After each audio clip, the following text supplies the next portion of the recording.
Okay, you see how they make this mounting with this groove, with that slot there? Well, that's designed so that this here can slip in through that notch, okay?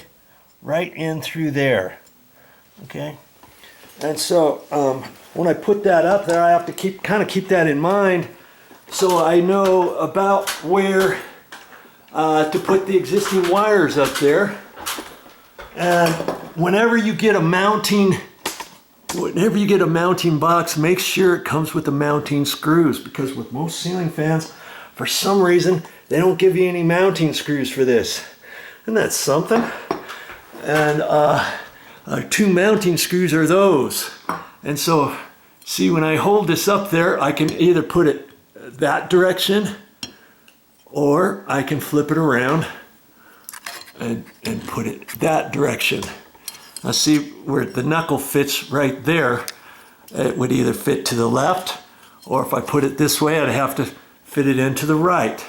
And I might have to think about that, right? Because I'm right-handed, and I'll have to figure out how to lift this thing up here the easiest way for me to do it, so I don't have to backhand it to get up in there. So I'll have to think about that for a second. Okay, and then make sure I don't get my wires. I don't want my wires coming through this notched area. That has to be left open wide. And the funny thing, when I was reading it, they said all the wires for your grounding should be on one side and all your other wires should be on the other side. And maybe for interference or something. So I'll have to look at that diagram again, meaning the neutral, the white wire and the ground wire should be on one side and the black wire should be on the other side.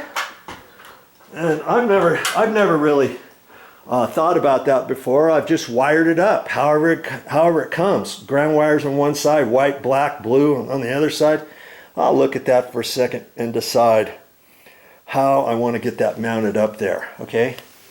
And the key to that is you want to mount that up there nice and secure, because that's the other thing. If your box is not tight, let's say it's not flush with your drywall, and let's say it's inset a little bit, and let's say you tighten this up and these prongs happen to fit on the drywall or something, and then you put your screws in, well, your screws are only sucking that up tight to the drywall. So if it's something like that, you got to make sure you really crank down on it, because if you just get it snug, after a while it could loosen up a little bit, and your bracket assembly is not actually tight to the box. You see what I mean?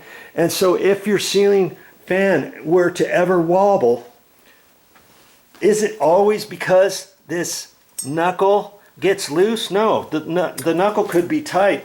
This whole mounting bracket could be sloppy, and it might be because it needs to be tightened up there a little bit more. Could be all kinds of things. It could be the set screws loosened up, and this thing is loose at the bottom, so you'd have to tighten up those set screws. It might be because your fan blades got loose. You have to tighten up your fan blades. So I go through all kinds of stuff on figuring out how to fix a ceiling fan wobble and stuff. Okay, so now enough of that. I'm going to get up there and figure out exactly how I want to mount that. Now, as for mounting, does it matter? Does it matter if I mount it that direction or that direction? On flat ceilings, no, it doesn't matter. It does not matter. But if this was on a cathedral ceiling, let's say this was the low side of the ceiling and that's the high side of the ceiling, okay, and it's coming down at an angle, does it matter which way you put this? Yes, of course it does, because there's a nib. You see this little, I don't know if you can see it. There's a little nib. You see right there, that nib coincides with the little nib on the side of your ceiling fan. Okay, and yeah, that's funny. They got four nibs on this.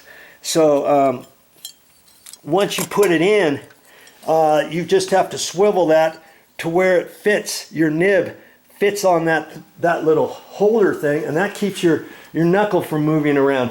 And if it's on a slope, you've got to have that nib facing downhill, so that when you put your knuckle up there, you twist it around, your nib hits it, because your nib's never going to hit it if you have it facing uphill and it's up over here. Do you see what I mean?